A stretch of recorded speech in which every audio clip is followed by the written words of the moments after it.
Hello student.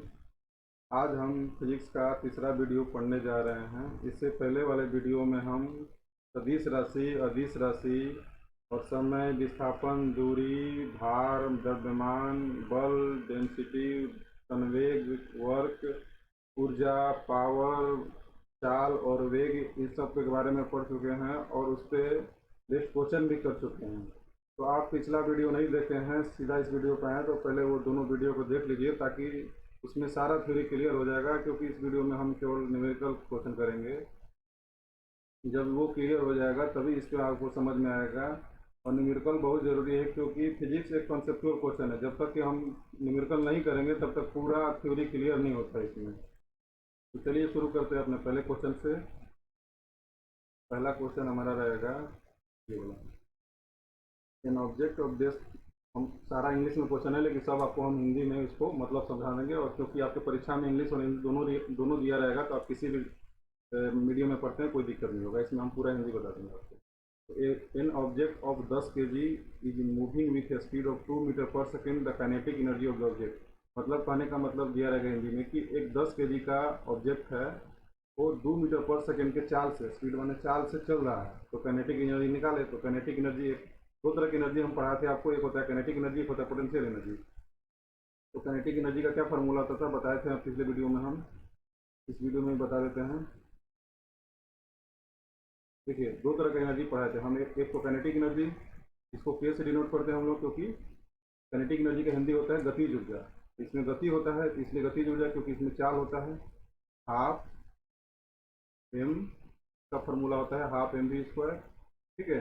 अगर भी रहेगा तो माने कि चाल रहेगा तो गति वाला गतिज ऊर्जा आ जाएगा, कुछ ना कुछ। चाल ही जीरो हो जाएगा, गति और जीरो हो जाएगा। तो काइनेटिक एनर्जी की गतिज ऊर्जा का फॉर्मूला होता है हाफ एम वी स्क्वायर, गतिज ऊर्जा इसमें पूछा हुआ है। और एक पढ़ाए थे पोटेंशियल एनर्जी, जिसको स्थितिज ऊर्जा बोलते हैं इंग्लिश में, सॉरी हिंदी में स्थितिज ऊर्जा बोलते हैं। पी से उसको डिनोट करते हैं, क्योंकि उसका इंग्लिश पोटेंशियल एनर्जी होता है।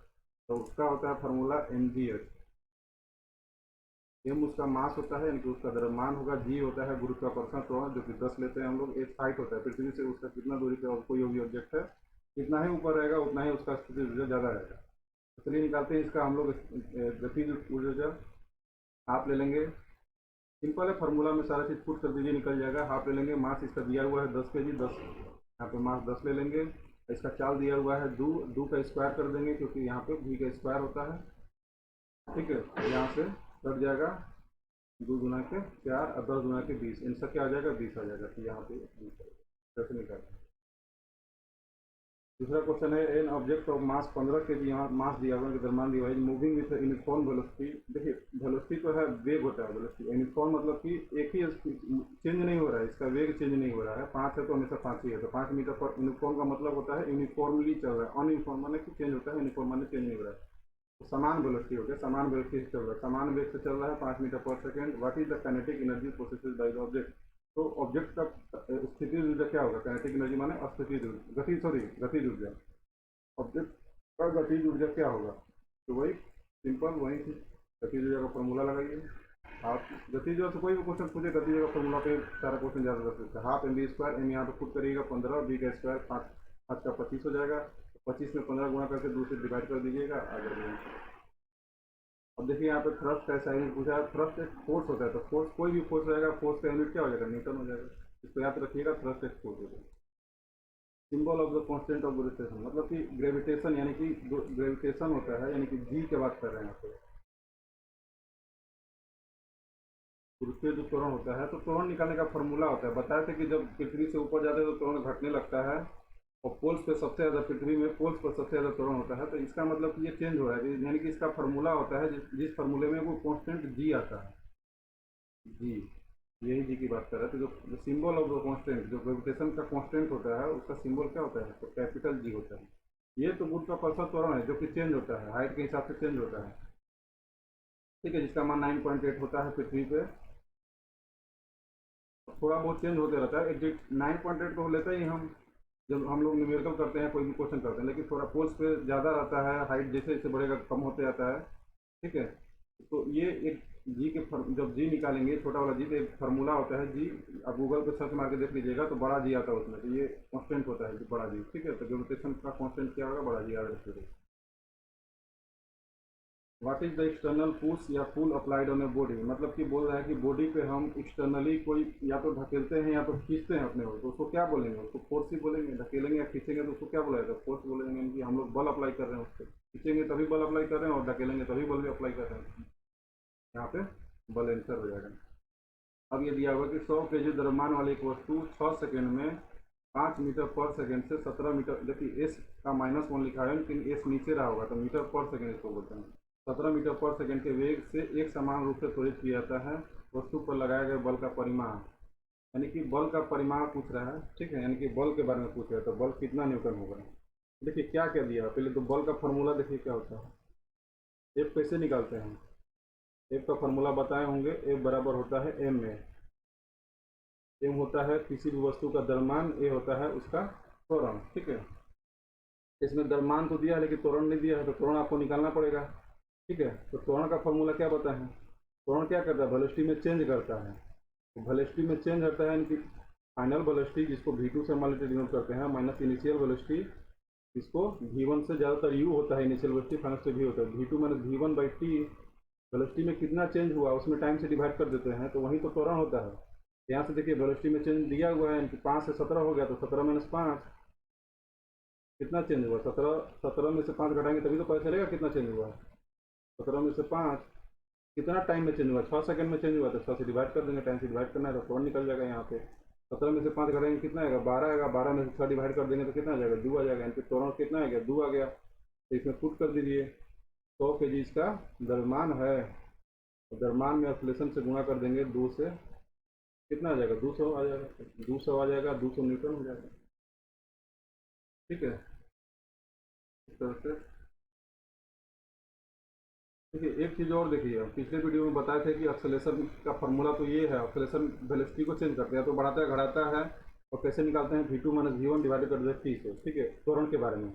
लेकिन बताए थे कि आगे बताएंगे कि त्वरण आता क्या है। देखिए F बराबर m में होता है, यानी कि मास तो रहेगा, किसी चीज़ में मास तो रहेगा हमेशा, और उसमें बल लग गया तो त्वरण भी आ जाएगा, ठीक है। तो बल से ही त्वरण आता है। एक फार्मूला त्वरण का यहाँ से भी निकलता है, अगर बल दिया रहेगा मान लीजिए तो यहाँ से निकल जाएगा, इस फार्मूले में m इधर इधर आके डिवाइड हो जाएगा, बराबर के इधर आके डिवाइड हो जाएगा, F बराबर m, ये इस तरह से भी निकालते हैं। बल और मास दिया रहेगा तो यहाँ से निकाल लेंगे त्वरण, ठीक है। F बराबर m में तो त्वरण यहाँ से निकाल लेंगे, यानी कि बल है तो त्वरण आ ही जाएगा, ठीक है। तो जैसे गुरुत्वाकर्षण बल होता है तो पृथ्वी क्या लगाती है, गुरुत्वाकर्षण फोर्स, तो उसका अपना त्वरण होता है, गुरुत्वाकर्षण त्वरण बोलते हैं, 9.8 जो कि g होता है। तो बल है तो त्वरण रहेगा, त्वरण है तो बल रहेगा, दोनों एक ही लगभग एक ही चीज़ होता है। बस त्वरण में मास का गुणा कर दीजिए तो बल आ जाएगा, अब बल में क्या मास का डिवाइड कर दीजिए तो त्वरण आ जाएगा। इसी फॉर्मूले से निकाल लीजिए, दोनों एक दूसरे समान होता है। और यहाँ पे देखिए किसी वस्तु का भार 20 kg है, यानी कि मास दिया हुआ है। भार क्या होता है, देखिए मास और भार में अंतर होता है। मास को द्रव्यमान हिंदी में बोलते हैं, भार होता है हिंदी में, ठीक है, हिंदी में ही भार होता है, इंग्लिश में वेट होता है, ठीक है। तो द्रव्यमान और भार में क्या अंतर है कि द्रव्यमान केजी में होता है 20 kg, और भार होता है उसमें जी का गुणा रहता है। अगर 20 में हम यहाँ जी का गुणा कर देंगे, जी जो कि 9.8 होता है, या 10 भी लेते हैं, तो जी का गुणा कर देंगे कितना हो जाएगा, 2 16 2 18 19 19.6 हो जाएगा, ठीक है। ये अब भार हो गया, ठीक है। भार में इसको न्यूटन बोलेंगे, भार एक फोर्स होता है, ठीक है। तो भार होता है ये mg होता है, भार mg होता है, और मास सिर्फ होता है द्रव्यमान 20 kg, ठीक है। तो kg दिया हुआ तो ये मास हुआ है। पृथ्वी में उस वस्तु का भार, देखिए यहाँ पे वेट दिया हुआ है, भार, ठीक है, भार यानी कि mg क्या होगा, तो पृथ्वी पर उसका वस्तु का भार क्या होगा, तो भार जब द्रव्यमान दिया रहेगा तो भार निकालना ही है, तो द्रव्यमान में क्या करते हैं, जी का गुणा कर देते हैं तो भार निकल जाता है, ठीक है। mg होता है भार, m और g, ठीक। तो जी तो पता ही है 9.8, मास दिया रहेगा, यानी द्रव्यमान दिया रहेगा तो भार निकालना आसान है, और ये न्यूटन में आता है, ठीक है। तो अभी निकाले हैं 19.6, ठीक है। तो ये वाला आंसर, इस बार ये वाला आंसर होगा 19.6, 20 में 9.8 गुणा कर दिएगा 19.6। बांध में पूछा है, बांध में संग्रहित पानी में कौन सी ऊर्जा होती है। तो बांध है, बांध बनाए हुए हैं हम लोग, इसमें पानी भरा हुआ है, ठीक है। तो पानी तो चल नहीं रहा है, अंदर अंदर तो चल रहा है, लेकिन ओवरऑल पानी की बात करेंगे तो कहीं मूव नहीं कर रहा है, तो कहीं मूव नहीं कर रहा है तो इसका गतिज ऊर्जा तो होगा नहीं, क्योंकि गतिज ऊर्जा होती है जिसमें गति होती है, तो उसमें वेग होता है, तभी तो भी स्क्वायर में भी जीरो हो जाएगा, तो गतिज ऊर्जा जीरो हो जाएगा। इसमें स्थिर ऊर्जा होगा। ऊर्जा तो इसमें है, क्योंकि जैसे ही खोलेंगे तो बहुत तेज मात्रा में ऊर्जा का मतलब क्या है कि उसमें कुछ मतलब मूव करने का कैपेसिटी हो, मूव करने का कैपेसिटी हो, तो उसमें मूव करने का कैपेसिटी, जैसे बांध हटाएंगे तो पानी तुरंत तेज अवस्था में चलने लगता है, यानी कि उसमें ऊर्जा तो भरा हुआ है, लेकिन किस तरह का ऊर्जा है? स्थिर ऊर्जा है, स्थिर है, उसमें भी स्थितिज ऊर्जा है। ठीक है, बांध में भी पूछता है कि स्थितिज ऊर्जा कभी कभी पूछ लेता है कितना है। मान लीजिए कि इस तरह से भरा होता है, तो इस तरह से मान लो कि यहाँ तक पानी भरा हुआ है, और इसका हाइट दे देगा हमको 10 मीटर, मान लीजिए कि तो सपोज डेट दे देता है। पूछता है कि स्थितिज ऊर्जा कितना होता है? स्थितिज ऊर्जा तो होता है mg और mg। ठीक है, m तो इसका पता कर लेंगे, दिया रहेगा कि इसका कितना मास होगा पूरे पानी का इसका। g तो हमको पता है 10 लेते हैं हम लोग, ग्रेविटेशनल त्वरण होता है, गुरुत्वीय त्वरण। h के बारे में क्या लेंगे? h 10 लेंगे, क्या लेंगे? क्योंकि पानी यहाँ भी है, एक पानी यहाँ, एक पानी यहाँ, एक पानी यहाँ, एक पानी यहाँ, एक पानी यहाँ, एक पानी यहाँ, एक पानी यहाँ, तो क्या लेंगे m के बारे में? तो m बीच का, एकदम बीच का लेते हैं, यहाँ से लेके 5, ये सेंटर वाला लेते हैं, यहाँ से लेके 5 लेंगे, एवरेज लेंगे। यहाँ 0 है पानी का, यहाँ पे हाइट 0 है, यहाँ वाले पानी का हाइट 10 है, तो बीच वाला लेंगे, बीच का हाइट ले लेंगे 5। यहाँ पे h का मान क्या ले लेंगे? 5 ले लेंगे। h का मान 5 मीटर ले लेंगे, हमेशा इसी बांध वाला निकालते हैं, 5 ले लेंगे तो mgh करके निकाल लेंगे स्थितिज ऊर्जा। इसमें उन्होंने पूछा नहीं है फिर कितना, बस पूछा कि कौन सा ऊर्जा होता है, स्थितिज ऊर्जा। विद्युत ऊर्जा तो होगा नहीं, क्योंकि ये इलेक्ट्रॉन वाला होता है, इलेक्ट्रॉन से जो ऊर्जा खर्च होगा वो विद्युत ऊर्जा होता है। गतिज ऊर्जा जिसमें कि गति होती है, गुरुत्वाकर्षण ऊर्जा कुछ ऐसा होता है। ठीक है, फोर्स यानी कि बल, बल बराबर क्या होता है ये बताए थे, बल F बराबर m में, फॉर्मूला याद रखिएगा, m में। ठीक है, m क्या है? द्रव्यमान है, एक क्या है? त्वरण है। ठीक है, तो द्रव्यमान यहाँ पे मास बोलते हैं और त्वरण को ऑक्सीलेशन बोलते हैं, तो ये हो गया। एक अगला क्वेश्चन है, force of 10 Newton is acting on object. ठीक है, एक कोई ऑब्जेक्ट मान लो, ये इसी तरह से दिया है, उसको 10 न्यूटन का फोर्स मान लीजिए कि लगा हुआ है, इस तरह से 10 न्यूटन का फोर्स लगा हुआ है। The object is displace through 5 metre in the direction of force, यानी कि फोर्स लगेगा तो यहाँ से यहाँ तक चला गया, फोर्स लगाने से ये डिस्प्लेस हो गया। डिस्प्लेस माने कि एक जगह से विस्थापित हो गया। कितना चला है? 5 मीटर विस्थापित हो गया। ठीक है, फोर्स लगाने से 5 मीटर, ये 5 मीटर है, 5 मीटर विस्थापित हो गया। ठीक है, देन द वर्क डन, यानी कि कार्य पूछ रहा है कि कार्य कितना किया गया, यानी कि 10 न्यूटन का इसको फोर्स लगा है, ये विस्थापित हो गया 5 मीटर, तो इसको पूछा है कि इसको कितना कार्य किया, जो फोर्स लगाने वाले वो कितना कार्य किया था। कार्य का फॉर्मूला बताए थे आपको हम, फोर्स फोर्स गुणे विस्थापन, विस्थापन को एस से डिनोट करते हैं, तो एस यहाँ पे होता है। ठीक है, एस से ये फोर्स गुणे विस्थापन, कार्य के बारे में बताया था, कार्य होता है, तो फोर्स में गुणा कर दीजिए, विस्थापन का फोर्स दिया ही है 10 न्यूटन, और 10 में गुणा कर दीजिए किसका? 5 का, तो 10 पचे 50 हो जाएगा, 50 जूल हो जाएगा। ठीक है, पॉजिटिव ही रहेगा हमेशा, निगेटिव नहीं होगा। निगेटिव कहाँ होगा, आगे क्वेश्चन आएगा तो हम बताएंगे। ठीक है, फोर्स भी हम इधर ही लगा रहे हैं, चल भी इधर ही रहा है, तो ये हमेशा पॉजिटिव होगा। जब हम अभी ऐसा कंडीशन आएगा कि फोर्स हम इधर लगाएं लेकिन किसी कारणवश इधर चल रहा है, जबकि होगा ऐसा नहीं। ठीक है, प्रैक्टिकली ऐसा होगा नहीं, तब जाके नेगेटिव होता है, लेकिन होगा हमेशा पॉजिटिव, तो पॉजिटिव ही लगेगा 50 जूल, क्योंकि जो कार होता है उसका यूनिट जूल होता है। फोर्स का यूनिट देखिए न्यूटन होता है, और न्यूटन का गुणा किए किस में? विस्थापन में, तो विस्थापन का यूनिट मीटर होता है, तो न्यूटन इंटू मीटर होता है इसका यूनिट, न्यूटन इंटू मीटर को ही जूल कहा जाता है। अगला क्वेश्चन देखिए, a car accelerate uniformly from 18 kilometre per hour to 36 kilometre per hour in 5 second, calculate the acceleration, यानी कि त्वरण पूछ रहा है। एक कार में त्वरण लगाया गया है जिससे कि उसका स्पीड 18 किलोमीटर पर आवर से 36 किलोमीटर पर आवर हो गया, 5 सेकेंड में हो गया। ठीक है, तो पहले तो यहाँ पे देखिए किलोमीटर पर आवर है, ये 36 किलोमीटर पर आवर यहाँ सेकेंड है, तो इसको तो पहले आंसर दिया है मीटर पर सेकेंड स्क्वायर में। ठीक है, तो पहले तो यहाँ किलोमीटर पर आवर को हम लोग क्या करना पड़ेगा? कन्वर्ट करना पड़ेगा मीटर पर सेकेंड में। तो मीटर पर सेकेंड में कन्वर्ट करने के लिए 5/18 से हम लोग गुणा कर देते हैं किलोमीटर पर आवर में। बताए थे कैसे, किलोमीटर को 1 ऐड करेंगे तो 1 से गुणा होगा, आवर नीचे है तो 3600 से गुणा होगा तो सेकेंड हो जाएगा, 5/18 आता है, तो 5/18 से गुणा कर देंगे तो ये क्या आ जाएगा? 5 हो जाएगा, 5 मीटर। ये सब मैथ में भी आप टाइम एंड डिस्टेंस में पढ़े होंगे। कैसे निकालते हैं? और 36 है तो 36 गुणे 5/18, ठीक है। 36 गुणे 5/18 कर देंगे तो कितना आएगा, निकाल लीजिएगा आप कॉपी पे। 18 दूना के 36, तो ये हो जाएगा यहाँ पे 10, ठीक है। 10 मीटर पर सेकेंड स्क्वायर। तो वेलोसिटी का चेंज यानी कि वेग में चेंज कर लीजिए। त्वरण निकालना है तो क्या करेंगे, v2 माइनस v1। ये 10 है, 10 में से 5 घटाएंगे तो 5 चेंज हो गया 5। v2 माइनस v1 नीचे टाइम से डिवाइड करते हैं, 5 सेकेंड है, ठीक है। ये भी मीटर पर सेकेंड हो गया, नीचे भी सेकेंड में रहेगा, 5 सेकेंड है, ठीक है। ये कट के क्या हो जाएगा, एक हो जाएगा, एक आ जाएगा। मीटर पर सेकेंड स्क्वायर होता है, मीटर पर सेकेंड स्क्वायर इस तरह से होता है। त्वरण का यूनिट होता है मीटर पर सेकेंड स्क्वायर। अब ये एस को ऊपर लेके जाते हैं तो एस को ऊपर लेके जाएंगे तो एस में क्या हो जाएगा, यहाँ पे -2 आ जाता है, ठीक है। तो ये आंसर हो जाएगा। अगला क्वेश्चन देखिए, ऑब्जेक्ट है जब पोटेंशियल एनर्जी, पोटेंशियल माने कि स्थितिज ऊर्जा, ठीक है, 400 जूल। ऊर्जा का यूनिट जूल होता है, तो 400 जूल दिया हुआ है। विथ मास यानी कि जिसका द्रव्यमान 20 kg है ना, ग्रेविटी ऑफ, ठीक है, ये ग्रेविटी है, ठीक है। एक्सेलेरेशन दिया हुआ है, ग्रेविटी का एक्सेलेरेशन दिया हुआ है 10 Newton. Height of the object, तो स्थितिज ऊर्जा का फॉर्मूला क्या होता है, तो पी से डिनोट करते हैं। स्थितिज ऊर्जा का फॉर्मूला होता है mg, फॉर्मूला लिखिए, अपने आप बनता चला जाएगा। स्थितिज ऊर्जा, तो स्थितिज ऊर्जा यहाँ पे पी दिया हुआ है, स्थितिज ऊर्जा दिया हुआ है 400 जूल। यहाँ पे सिंपल फॉर्मूला में पुट करना बन जाएगा। मास यहाँ दिया हुआ है 20,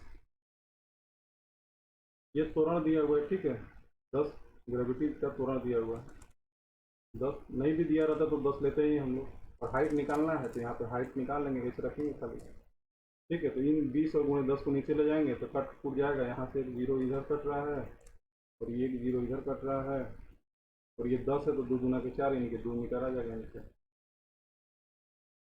then expression of kinetic energy, kinetic energy यानी कि गतिज ऊर्जा, गतिज ऊर्जा का एक्सप्रेशन यानी गतिज ऊर्जा का फॉर्मूला क्या होता है, तो हाफ mv² होता है। Value of G decrease with, यानी कि वैल्यू जी का वैल्यू घटता है, किसके साथ घटेगा, एल्टीट्यूड के साथ। मास से इसका कोई लेना देनी है, एम्पलीट्यूड से कोई लेना देनी है, वेट से, यानी कि वेट जो मास में जी का गुणा होता है उसको वेट यानी कि भार बोलते हैं। भार से भी तुलना, एल्टीट्यूड यानी कि हाइट होता है, पृथ्वी से कितना हाइट पे है उसको एल्टीट्यूड बोलते हैं। हाइट घटना बढ़ना यानी कि उसको हाइट, एल्टीट्यूड माने हाइट, तो हाइट से ही लेना देना। जैसे जैसे हाइट बढ़ाते हैं पृथ्वी से ऊपर जाएंगे जी का वैल्यू घटते जाता है। और पूछता है कि पृथ्वी सबसे ज़्यादा कहाँ जी का वैल्यू ज़्यादा होता है, पोल्स पे होता है, नॉर्थ पोल पे और यहाँ पे साउथ पे, दोनों पे, ठीक है, पोल्स बोलेंगे। एल्टीट्यूड के साथ घटते जाएगा, ये क्वेश्चन हो गया। ये सब ग्रुप डी में आया हुआ क्वेश्चन है, पिछले साल 2018 के ग्रुप डी में सब आया हुआ क्वेश्चन करा रहे हैं आप लोग। Which of the following does not possess kinetic energy? पोसेसिस माने रखना, काइनेटिक एनर्जी माने होता है स्थितिज ऊर्जा। इसमें से जो 4 ऑप्शन दिया हुआ है, इसमें से किसके पास गतिज ऊर्जा नहीं है, नोट लिखा है ना, तो पूछा है कि इसमें से किसके पास गतिज ऊर्जा नहीं है, तो किसके पास नहीं है, रोलिंग स्टोन। कोई कोई स्टोन है, मान लो इस तरह से है कोई भी चीज़, और उस पर क्या कर रहा है कि ये स्टोन रोल कर रहा है, तो उस पर गति होगा, रोल करेगा तो उसको कुछ ना कुछ गति होगा, तो उसमें गतिज ऊर्जा भी होगा। तो ये तो नहीं होगा, नहीं पूछा ना कि किसमें नहीं है। हालिंग कोकोनट, एक कोकोनट है, नारियल है, वो गिर रहा है तो उसमें गति होगा, तो उसमें भी गतिज ऊर्जा होगा। रेज्ड हैमर, स्पीडिंग कार, एक कार है जो स्पीड में चल रही है तो उसमें गतिज ऊर्जा होगा ही, क्योंकि चल रही है उसमें गति है। रेज्ड हैमर, एक हैमर उठाया हुआ है कोई आदमी, इस तरह से हैमर है, इसको उठाया हुआ है मारने के लिए, मान लीजिए कि हथौड़ा है कोई, तो उसको मारने के लिए उठाया हुआ है, तो उठाया हुआ तो उस समय तो रुका हुआ है ना, वो तो रुका हुआ है, तो इसलिए उसमें गतिज ऊर्जा नहीं होता है, उसमें स्थितिज ऊर्जा होता है। कंपन गति निम्नलिखित में से किसका, कंपन क्या होता है कि इधर से इधर, इधर से इधर, इधर से इधर, ये यहाँ से जाएगा इधर, इधर से जाएगा इधर, और फिर यहीं पे आएगा, फिर यहाँ जाएगा, फिर यहाँ जाएगा, इसी में मतलब घूमता रहता है। झूले की गति, एकदम झूले की गति वैसा नहीं होता है कंपन जैसा, पहिए की गति तो होगा नहीं, बस की गति नहीं हो, वायलिन की तार की गति होता है, ठीक है। वायलिन जो बजाते हैं हम लोग तो उसका तार कंपन करता है। अगला क्वेश्चन दिया है, N object of mass 11 kg, यानी कि उसका द्रव्यमान 11 kg दिया है, moving with uniform velocity 5 metre पर सेकंड से मूव कर रहा है, तो काइनेटिक एनर्जी बताना है, यानी कि गतिज ऊर्जा बताना है। बताए थे हाफ mv² होता है। 2 चीज़ चाहिए इसमें, मास चाहिए और भी चाहिए। मास का आपको दिया ही हुआ है, मास यहाँ पे 11 है और भी दिया हुआ 5 है, 11 गुणे 25 हो जाएगा, बी के स्क्वायर 25 गुणे 11 कर देंगे, 2 से डिवाइड कर देंगे तो 136.5 निकल जाएगा। देखिए जी के बारे में यहाँ दिखना है, मिलान करना है। जी अधिकतम कहाँ पे होता है, पृथ्वी के केंद्र में नहीं, ध्रुवों पे होता है। इंग्लिश पोल्स, पोल्स का हिंदी होता है ध्रुव, ठीक है। ये है ध्रुव, इस तरह से मान लीजिए कि ये पृथ्वी है ना, ये होता है नॉर्थ ध्रुव, यानी कि उत्तर ध्रुव, ये साउथ ध्रुव होता है। ध्रुवों पर सबसे ज़्यादा होता है, ठीक है। जी न्यूनतम कहाँ पे होगा, ठीक है, भूमध्य रेखा पे। भूमध्य रेखा ये होता है, यहाँ पे न्यूनतम होगा, ठीक है, यहाँ पे न्यूनतम होगा। जी शून्य कहाँ पे होगा, पृथ्वी के केंद्र में, यहाँ पे। अब यही तो फोर्स लगा रहा था, यही केंद्र वाला ही फोर्स लगा था। जब यहीं पे आ गया तो अब क्या फोर्स लगाएगा अपनी तरफ, पृथ्वी के केंद्र में जी शून्य होता है। जी का मान 1/6 कहाँ होता है, 1/6 चंद्रमा पे होता है, ठीक है। निम्नलिखित में से कौन चुंबक के कारण उत्पन्न चुंबकीय क्षेत्र, चुंबक से चुंबकीय क्षेत्र निकलता है, जैसे नॉर्थ साउथ, नॉर्थ से साउथ हो जाता है। देखो ये नॉर्थ से और ये साउथ में जाकर घुस गया, ठीक है। ऐसे ही नॉर्थ से साउथ में अभी घुस गया, ये इसका अपना एरिया होता है। धीरे धीरे चुंबकीय क्षेत्र कम होता जाता है। चुंबकीय क्षेत्र में अगर कोई लोहा या कोई चुंबक आएगा तो इसको ये घुस लेगा। तो इस तरह से नॉर्थ से साउथ की होता है। यहाँ देखिए साउथ से नॉर्थ, तो गलत है, नॉर्थ से साउथ की हो जाना चाहिए, ठीक है। ये इधर निकल के इधर निकल, ऐसा नहीं होता, नॉर्थ से साउथ की हो जाता है। इससे क्वेश्चन आएगा, इसको बनाना है। खगोलीय इकाई होता है, दूरी का इकाई होता है, खगोलीय इकाई दूरी का इकाई। निम्नलिखित में से कौन एक सदिश राशि है सदिश, यानी कि जिसमें दिशा हो, अदिश जिसमें दिशा नहीं होता। तो यहाँ पे सदिश पूछा है, यानी कि जिसमें दिशा होगा, ठीक है। तो दिशा किसमें होगा, समय में तो दिशा होगा नहीं, ठीक है। आयतन में भी दिशा नहीं होगा। गति में देखिए दिशा नहीं होता है, वेग में दिशा होता है। गति और वेग, ठीक है। गति भी होता है कि इधर चल रहा है तो इसमें दिशा, लेकिन ये गति नहीं बोलते इसको। अगर डायरेक्शन दे दिया हम, देखिए खाली बोलेंगे 5 मीटर पर सेकेंड से कोई बस चल रही है, तो ये क्या हो जाएगा, गति हो जाएगा। खाली गति हम बता रहे हैं, लेकिन बोलेंगे कि 5 मीटर पर सेकेंड से पूरब की ओर चल रही है, पूरब की ओर यानी कि इधर चल रही है। ये जो पूरा इसमें हम लोग दे दिए, परिमाण भी दे दिए 5 मीटर पर सेकेंड, और दिशा भी बता दिए। तो ये दोनों मिला के यानी कि हम वेग बताते हैं, वेग, ठीक है। तो वेग एक सदिश राशि होता है, गति अदिश राशि नहीं होता है। गति और वेग में बस इतना ही अंतर है कि गति में दिशा नहीं होता, सिर्फ परिमाण होगा। वेग में परिमाण और दिशा दोनों होगा। वेग से ये भी पता चलेगा कि परिमाण उसका कितना है, कितना मीटर पर सेकेंड चल रहा है, और ये भी पता चलेगा किस दिशा में जा रहा है। इस तापमान पर सेल्सियस और फ़ारेनहाइट का माप बराबर होता है, याद कर लीजिएगा। या इसको निकालने का फॉर्मूला भी है, आप देख लीजिएगा ना, तो इसको याद करिएगा, मैंने करेंगे देखिए। निम्नलिखित में से कौन सा बल एक संपर्क बल है, गुरुत्वाकर्षण बल संपर्क बल तो है नहीं। यहाँ मान लीजिए कि यहाँ पे है कोई भी चीज़, यहाँ पे है, संपर्क माने कि जो टच में हो, ठीक है, संपर्क में हो, तो इसको गुरुत्वाकर्षण बल इसको खींचेगा, जबकि संपर्क तो है नहीं पृथ्वी का। चुंबकीय बल भी संपर्क नहीं है, यहाँ भी चुंबक है और एक यहाँ चुंबक है, दोनों संपर्क में नहीं, तभी इसको खींचेगा। विद्युत बल भी नहीं है। मान लीजिए कि कोई तार होता है, उसमें इलेक्ट्रॉन फ्लो करते रहता है, तो वो थोड़ा दूर रहने पे भी खींचता है, ठीक है। घर्षण बल एक संपर्क बल होता है, ठीक है। मान लीजिए कि टेबल है, ऊपर इस पर डस्टर रखा हुआ है, तो ये जब तक टच में नहीं रहेगा तब तक घर्षण बल नहीं लगेगा। जब टच में रहेगा तभी घर्षण बल लगेगा। दो संपर्क सतह के बीच का ही बल को घर्षण बल होता है, ये संपर्क बल होते हैं। और ये देखिए द्रव्यमान 25 केजी के बॉक्स को, 25 केजी का बॉक्स है, ठीक है, इसको एफ न्यूटन बल द्वारा 15 मीटर धकेला जाता है, ठीक है। बॉक्स हो गया, इस पे क्या लगाया है, बल लगाया है, कितना लगाया है बल, 1 न्यूटन का बल लगाया है, ठीक है। और इसको ढकेला जाता है, तो यहाँ 15 मीटर तक ढकेल दिया जाता है, 15 मीटर को ढकेला जाता है, यानी कि ये हो गया 15 मीटर, 15 मीटर ढकेला जाता है। तो इस प्रक्रिया में किया गया कार्य 480 जूल है। तो एफ का मान ज्ञात करना है। तो जब भी किसी चीज़ को ढकेलेंगे एक बल लगा के, तो उसका उसमें कार्य होगा। तो कार्य का फॉर्मूला हम बताए थे, वर्क कैसे निकालते हैं, वर्क को मतलब कार्य को डब्ल्यू से डिनोट करते हैं। डब्ल्यू का फॉर्मूला हम बताए थे, एफ इंटू एस। एफ होता है एफ इंटू एस, माने कि एफ गुण एस होता है शुरू में। एफ होता है बल, एस होता है विस्थापन। तो यहाँ पे तो कार्य ही दिया हुआ है, तो 480 लिख देंगे कार्य को। ये फार्मूला में से कोई भी दो चीज़ दे देगा, एगो पूछ देगा, कभी वर्क दे देगा एफ और एस, एफ दे देगा, एस निकालना दे देगा, एस दे देगा, कभी एफ और डब्ल्यू, ऐसे कुछ कोई भी दो चीज़ दे के एक चीज़ निकालने के लिए बोल देगा। तो यहाँ पे दिया है आपको, वर्क दे दिया है, और ये विस्थापन दे दिया 15 मीटर दिया है, विस्थापन दे दिया, और यहाँ पे एफ दे दिया है, एफ यानी कि एफ ही को पूछ रहा है, ठीक है। तो यहाँ 25 केजी मास का कोई ज़रूरत नहीं है, ठीक है। 25 केजी मास का कोई ज़रूरत ही नहीं है निकालने के लिए, बस कंफ्यूज करने के लिए हो गया है। तो एफ को एफ लिखेंगे क्योंकि एफ ही निकालना है हमको, और 15 मीटर लिखेंगे इसको हम लोग विस्थापन को, ठीक है। तो 15 इधर आके डिवाइड कर देंगे, 15 आके डिवाइड कर देंगे तो निकल जाएगा। 15 की 45, 45 से 3 आएगा, 3 गुना 32 तो 32 आंसर हो गया। 32 न्यूटन हो जाएगा ये आंसर। ठीक है, 32 न्यूटन का बल लगा हुआ है। किस प्रकार का बल किसी निकाय की स्थिति में परिवर्तन का कारण बनता है। ठीक है, किस प्रकार का बल का मतलब देखिए, जैसे कि मान लीजिए कि इस पर एक बल लगा हुआ है, इधर से बल लगेगा और एक इधर से बल लगेगा। मान लीजिए कि दोनों 10-10 न्यूटन का बल लगा है। ठीक है, मान लीजिए कि ये दोनों 10-10 न्यूटन का ही बल लगा है, तो इस टोटल इसको संतुलित बल बोलते हैं। संतुलित यानी कि 10 न्यूटन इधर और 10 न्यूटन दोनों कट जाएगा, आपस में एक भी बल नहीं होते, संतुलन है। इस डायरेक्शन में भी 10 न्यूटन, इधर में, तो इसको संतुलित बल बोलेंगे। इस ब्लॉक पे संतुलित बल लगा हुआ है। लेकिन मान लीजिए कि इधर जो बल लगा हुआ है वो 5 ही न्यूटन का है और एक साइड इधर से जो बल लगा हुआ है वो 8 न्यूटन का है।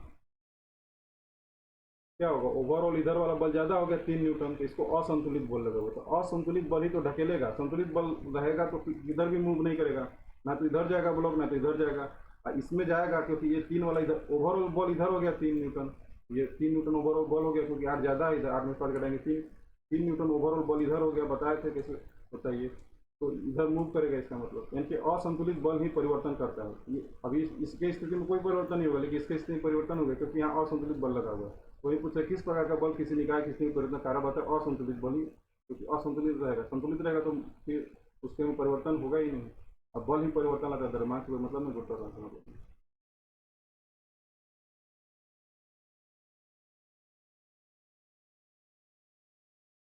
बल, द्रव्यमान और त्वरण का समीकरण क्या है। वही बल का पूछ रहा है, फार्मूला और त्वरण के साथ रिलेशन जो होता है बराबर है, एफ बराबर, एफ इधर कर दिया एम उधर कर दिया। पानी के द्वारा लगाया गया, जो पानी में जाते हैं हम लोग तो आप देखे होंगे कि ऊपर की ओर फोर्स लगाता है, आपको ऊपर की ओर ढकेलता है, तो उसको बोलते हैं उत्प्लावन बल, उत्प्लावक या उत्प्लावन बल। घर्षण बल होता है जब कोई दो सरफेस कांटेक्ट में आते हैं तो उसको घर्षण बल बोलते हैं। घनत्व क्या होता है, घनत्व होता है मास बाई वॉल्यूम, यानी कि द्रव्यमान बाई आयतन कर देंगे तो घनत्व रहता है। गुरुत्वाकर्षण होता है, पृथ्वी जो बल लगाते हैं उसको गुरुत्वाकर्षण बल कहते हैं। निम्नलिखित में से किसमें गतिज ऊर्जा नहीं है। गतिज ऊर्जा किसमें नहीं होगी, एक ऊपर की ओर फेंकी गई, जो ऊपर फेंका जा रहा है तो उसमें गतिज ऊर्जा तो होगी ही। एक चलती कार उसमें भी चल रही तो उसमें, एक उड़ने वाला पक्षी उसको गति कर रही तो उसमें होगी। एक बैटरी एक रखा हुआ है सिंपल बैटरी, उसमें गतिज ऊर्जा कहाँ से होगा। उसमें रासायनिक ऊर्जा होता है, बैटरी में रासायनिक अभिकरण होते रहता है, इसलिए उसमें रासायनिक ऊर्जा होता है। ऊर्जा होगा तभी तो कोई चीज़ जला रहा है, बल्ब को जला रहा है, कोई भी चीज़ चला रहा है, मोटर चला रहा है, कुछ भी चला रहा है बैटरी, तो उसमें कौन सा ऊर्जा हो गया, उसमें एक रासायनिक ऊर्जा होता है। वृत्ताकार पथ में घूम रही वस्तु के द्वारा किया गया कार्य होता है। ठीक है, मान लो कि एक वृत्ताकार पथ में वस्तु घूम रही है, ठीक है, तो उसके द्वारा किया गया कार्य, देखिए किया गया कार्य में क्या होता है, वर्क बराबर अभी बोले थे हम, फोर्स इंटू विस्थापन, बल इंटू बल गुणे के बल गुणे विस्थापन। तो जब भी आप वृत्ताकार में जाए, विस्थापन क्या होता है, सबसे छोटा दूरी यहाँ से पूछे, मान लीजिए कि यहाँ से गया और यहाँ से गया और यहाँ से गया, तो विस्थापन यही यही तो विस्थापन होगा, इसी का लेंथ तो विस्थापन होगा। ठीक है, यही लेंथ विस्थापन होता है। ठीक है, दूरी क्या होता है, यहाँ से यहाँ से यहाँ से, लेकिन हमको यहाँ पे कार निकालना है तो विस्थापन लेते हैं। तो पिछले लेक्चर में, पहले लेक्चर में ये सब पढ़ा चुके हैं हम। तो यहाँ से वृत्ताकार पथ में जा रहा है, यहाँ से यहाँ के रुक गया, इसका डिस्प्लेसमेंट यानी कि विस्थापन ही जीरो हो गया, जहाँ से आया वहीं तक रुक गया, तो विस्थापन ही जीरो हो जाएगा। तो विस्थापन में जीरो, बल का करेंगे तो ये भी जीरो हो गया, इनके वर्ग जीरो हो जाएगा, तो शून्य हो जाएगा। वृत्ताकार पथ में घूम रहे किसी वस्तु द्वारा किया गया कार्य हो जाएगा शून्य। एक आदमी, देखिए ये क्वेश्चन देखिए, इसमें दिया हुआ है कि एक आदमी एक समतल सड़क पर अपनी कार की गति को 10 मीटर पर सेकंड से बढ़ाकर 20 मीटर पर सेकंड कर देता है, तो अंतिम गतिज ऊर्जा और प्रारंभिक गतिज ऊर्जा का अनुपात क्या होगा। मान लीजिए कि यहाँ से एक आदमी यहाँ तक जाता है और 10 मीटर पर सेकंड था यहाँ पे इसका गति, ठीक है, और यहाँ पे कितना हो गया, बढ़ाते हुए 20 मीटर पर सेकंड हो गया। ठीक है, 20 मीटर पर सेकंड। तो यहाँ का गतिज ऊर्जा किस पे डिपेंड करता है, गतिज ऊर्जा का फॉर्मूला क्या होता है, हाफ एम वी स्क्वायर, यानी कि मास पे डिपेंड करता है और द्रव्यमान पे डिपेंड करता है और उस गति पे डिपेंड करता है। भी यहाँ पे गति होता है, ठीक है, और यहाँ पे भी होगा हाफ एम वी स्क्वायर। ठीक है, ताकि इसको हाफ एम वी स्क्वायर। ठीक है, तो मास तो बदलेगा ना, द्रव्यमान यहाँ भी वही रहेगा, यहाँ पे मान लीजिए कुछ चीज था, यहाँ द्रव्यमान यहाँ भी वही रहेगा और यहाँ भी वही रहेगा द्रव्यमान। ठीक है, देखिए क्या गति बदल गया, यहाँ पर गति 10 है, यहाँ की गति 10 है, तो यहाँ का गतिज ऊर्जा कुछ और हो गया और यहाँ की गतिज ऊर्जा कुछ और हो गया, तो यहाँ का गतिज ऊर्जा निकाल लीजिए कितना होगा। अब मास तो दिया नहीं तो गतिज ऊर्जा कैसे निकालेंगे, तो गतिज ऊर्जा आपसे पूछा भी नहीं है, ये अनुपात पूछा है, यहाँ की गतिज ऊर्जा का अनुपात यहाँ से करते, तो यहाँ अनुपात में डिवाइड करते हैं, तो यहाँ का गतिज ऊर्जा मान लीजिए कि यहाँ का गतिज ऊर्जा निकालेंगे जैसे हम लोग, जैसे कि देख रहे हैं आप हाफ एम वी स्क्वायर होगा, तो एम से कट ही जाएगा, इनके अनुपात लेना तो डिवीजन ही तो करना होता है। वी स्क्वायर हो गया, मान लीजिए ये वी स्क्वायर हो गया, ये यहाँ पे हाफ एम वी स्क्वायर कर लेंगे, सिंपल अनुपात लेना है। मास तो सेम है, एक ही आदमी है तो मास तो सेम ही रहेगा, तो ये हाफ एम हाफ कट जाएगा, यानी कि V1 का स्क्वायर डिवाइड बाई V2 का स्क्वायर हो गया। तो देखिए अनुपात किस में लेना, अंतिम गतिज ऊर्जा, तो अंतिम गतिज ऊर्जा ऊपर आएगा तो 20 का स्क्वायर यानी कि 400 हो जाएगा, ठीक है 400 हो जाएगा, और प्रारंभिक गतिज ऊर्जा नीचे रहेगा तो 10 का स्क्वायर हो जाएगा तो 100 हो जाएगा, तो 100/4 यानी कि 4/1 का अनुपात आ जाएगा। एक 100 ग्राम के गेंद को 70 मीटर ऊंचाई की इमारत के शीर्ष पर, ठीक है मान लीजिए कि 70 मीटर ऊंचाई का एक इमारत है, ठीक है इस तरह से 70 मीटर की ऊंचाई का एक इमारत है, शीर्ष पर रखा जाता है, गेंद की स्थिति ज्ञात कीजिए, ठीक है यहाँ पे गेंद शीर्ष पे गेंद को रख देंगे, ये पृथ्वी से इमारत लगा होगा पृथ्वी से, ठीक है तो पृथ्वी से कितना हाइट पे है, ये 70 मीटर हाइट पे है, तो स्थिति ऊर्जा क्या होता है mgh, स्थिति ऊर्जा का फॉर्मूला होता है mgh, ठीक है mgh, ठीक है mgh होता है, तो m इसका मास दिया ही होगा 100 ग्राम है, ठीक है तो ग्राम को हम लोग पहले कन्वर्ट करेंगे किलो में, क्योंकि ग्राम में जब लिखेंगे हम लोग गलत हो जाएगा हमारा आंसर, क्योंकि किलो में रहेगा तभी जूल में वो आएगा आंसर।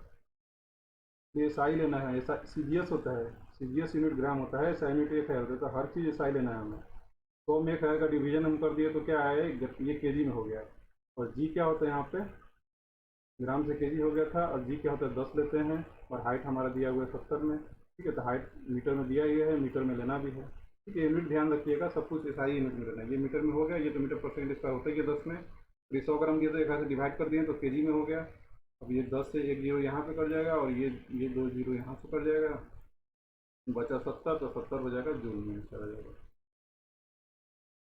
20 केजी द्रव्यमान वाले वस्तु को 20 सेकंड में 5 मीटर की ऊंचाई तक उठाया जाता है, ठीक है तो उसका आवश्यक शक्ति क्या होगा, आवश्यक शक्ति मतलब कि कितना हमको शक्ति लगाना पड़ेगा। मान लीजिए कि यहाँ पे कोई एक वस्तु है, ठीक है 20 केजी का द्रव्यमान का कोई वस्तु है, इसको 5 मीटर ऊंचाई तक हमको उठा के ले जाना है, ठीक है यहाँ पे 5 मीटर ऊंचाई तक उठा लिए हम, ठीक है ये हाइट कितना हो गया, यहाँ पे 5 मीटर ऊंचाई तक उठा लिए। तो देखिए आवश्यक शक्ति पूछा है, तो शक्ति का फॉर्मूला क्या होता है, ठीक है शक्ति को मान लीजिए कि पावर होता है, तो पावर इंग्लिश में होता है, तो पी से इसको शक्ति को डिनोट करते हैं, तो शक्ति होता है वर्क में टाइम से डिवाइड कर देंगे हम लोग, ये फॉर्मूला होता है शक्ति, ठीक है यानी कि वर्क में टाइम से, तो पहले वर्क निकालना पड़ेगा, यहाँ टाइम तो दिया ही है, यहाँ पे 20 सेकंड में हम लोग ले गए हैं, लेकिन वर्क निकालना पड़ेगा कि यहाँ से यहाँ तक ले जाने में हमको कितना वर्क खर्चा करना पड़ेगा, वर्क खर्चा करना पड़ेगा हम लोग को फोर्स इंटू एक्सलेशन, यहाँ पे फोर्स भी नहीं दिया है, ठीक है अब विस्थापन तो हमको 5 है, लेकिन यहाँ पर फोर्स नहीं दिया है, तो फोर्स निकालना पड़ेगा हम लोग को,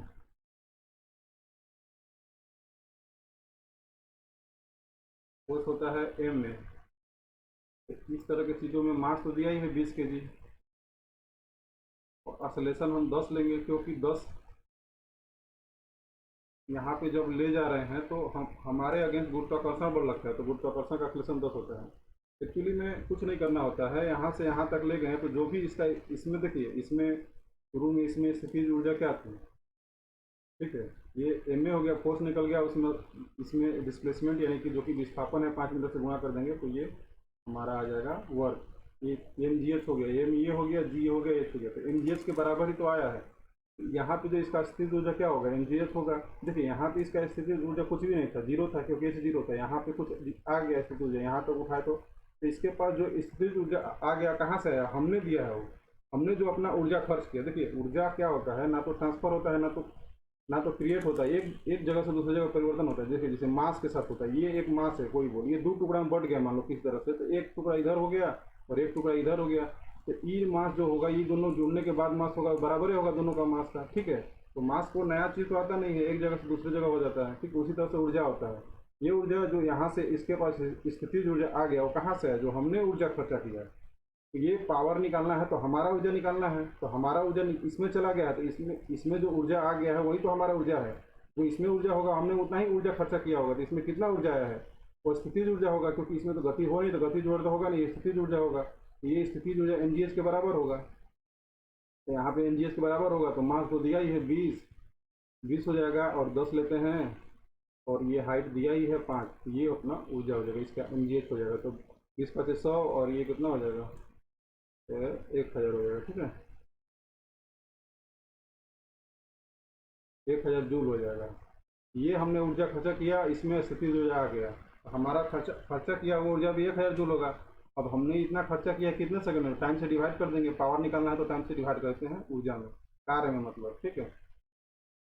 हमने इतना ही कार्य किया तो हमारा ऊर्जा खर्च होकर इसके स्थिति ऊर्जा में बदल गया, तो इसका स्थिति ऊर्जा निकाल लेंगे यहाँ से, उठाने में यहाँ तक का स्थिति, यहाँ पे स्थिति ऊर्जा कितना है, तो उतना ही हम कार्य किए होंगे, तो वही कार्य निकल गया, यानी कि स्थिति ऊर्जा निकाल लेंगे तो हमारा कार्य निकल गया, ठीक है। कार्य का निकालने का फॉर्मूला तो एक्चुअली में F∆S होता है, लेकिन यहाँ पे फोर्स तो दिया नहीं था, फोर्स निकालने के लिए m में होता है, तो फिर मास है और फिर एक्सेलरेशन यहाँ दिया नहीं था, तो ये लंबा पड़ जाता है।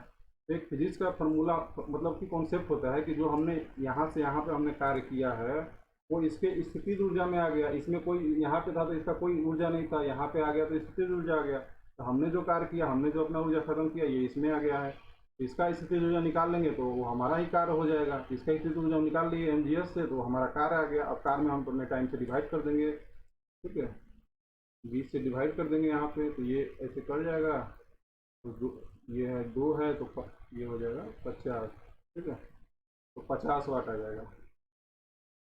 क्या होता है कि ऊर्जा होता है ऊपर जूल कार्य, और नीचे होता है टाइम से डिवाइड करते joule by second. Joule by second को ही वाट बोलते हैं हम लोग, जूल बाई सेकेंड को ही वाट बोलते हैं, ठीक है। इस तरह से इन चीज़ों को निकालेंगे।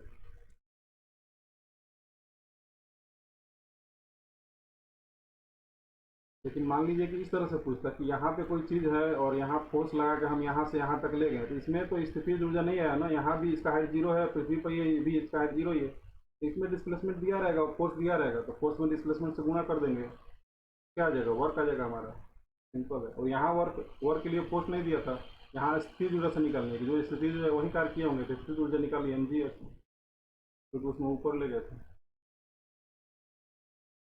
निम्न में से कौन सा कथन शक्ति के बारे में सही नहीं है? देखिए, शक्ति के बारे में कौन सा कथन सही नहीं देते हैं। यह वह दर है जिस पर कार्य किया जाता है या ऊर्जा की खपत होती है, ठीक है। जिसमें नीचे टाइम होता है वो दर होता है, ठीक है। तो शक्ति क्या होता है? W/T, यानी कि कार्य, और बाई टी, तो ये टी लगने का मतलब कि ये दर है, ठीक है, दर है, वर्क का दर है टाइम के हिसाब से। तो यह वह दर है जिस पर कार्य किया जाता है या ऊर्जा खपत होती है, तो ये सही है। ये सही है तो नहीं वाला लगाना है।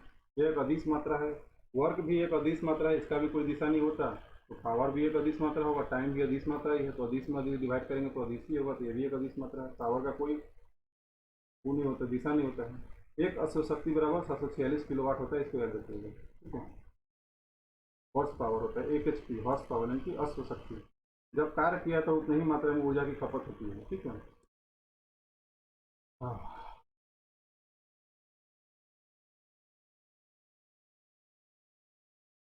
जब कार्य किया जाता है तो उतना ही ऊर्जा मात्रा में खपत होगी, ऐसा नहीं है। तो ये वाले मतलब कि ऑप्शन सही हो जाएगा। तो कार्य किया जाता है तो उतना ही मात्रा में ऊर्जा की खपत होती है। देखिए, तो ये कार्य के बारे में बता रहा है, जबकि पूछा है ऊर्जा के बारे में, तो ये शक्ति के बारे में पूछा, तो शक्ति के बारे में ये नहीं है, तो ये वाला ऑप्शन हो जाएगा। बाकी सब शक्ति के बारे में है। शक्ति के बारे में कि जितना दर होता है, तो ये दर है, कार्य करने का दर होता है, वर्क बाई टाइम, कार्य करने का दर को शक्ति बोलते हैं, ठीक है। ये अदिश मात्रा है, 1 और ये ऊर्जा के बारे में बताया है, इसका मतलब ये शक्ति के बारे में नहीं है, तो ये वाला सही हो जाए। क्योंकि नहीं बताना, नहीं वाला बताना, लेकिन नहीं है, सही नहीं है। पहला क्वेश्चन, निम्नलिखित में से किसमें जूल इकाई का उपयोग नहीं किया जाता? देखिए, कार्य का इकाई क्या होता है? जूल होता है। बल का इकाई तो न्यूटन होता है, यही ऑप्शन सही हो जाएगा, ठीक है। तब जूल होता था। गतिज ऊर्जा एक ऊर्जा ही है, तो जूल ही होगा ऊर्जा का। ऊष्मा भी एक ऊर्जा ही होता है, इसका भी जूल ही होता है, ठीक है। तो बल का न्यूटन होता है, इससे बल आंसर हो जाएगा इसमें, ठीक है। अब अगले लेक्चर में हम पढ़ेंगे न्यूटन के जो तीनों नियम है, उससे क्वेश्चन आता है। जड़त्व का नियम पढ़ेंगे, और 3 गो गति का नियम का फॉर्मूला होता है, तीन गो गति के नियम के फॉर्मूले को पढ़ेंगे जिसपे न्यूमेरिकल आता है। उनको पढ़ने के बाद हम आगे न्यूमेरिकल का क्वेश्चन करेंगे, ताकि इसके काइनेमेटिक्स का यानी कि जो कि मोशन वाले सारे मतलब हमारे फिजिक्स के टॉपिक खत्म हो जाएंगे। 2 लेक्चर और हैं, इसमें सारे लगभग मोशन के सारे खत्म हो जाएंगे। उसके बाद हम पढ़ेंगे केवल प्रतिरोध वाले एक छोटा सा टॉपिक है, उसमें पढ़ेंगे और थोड़ा सा इलेक्ट्रोस्टैट का हल्का सा थोड़ा सा पढ़ लेंगे, ताकि उससे क्वेश्चन आता रहता है 2-4 को। तो आपका पूरा का पूरा फिजिक्स कंप्लीट हो जाएगा। लगभग 3 लेक्चर और लगेंगे और पूरा फिजिक्स लेक्चर आपका कंप्लीट हो जाएगा। वीडियो अच्छा लगा तो लाइक कीजिए, सब्सक्राइब कीजिए और दोस्तों में शेयर कीजिए। थैंक यू, धन्यवाद।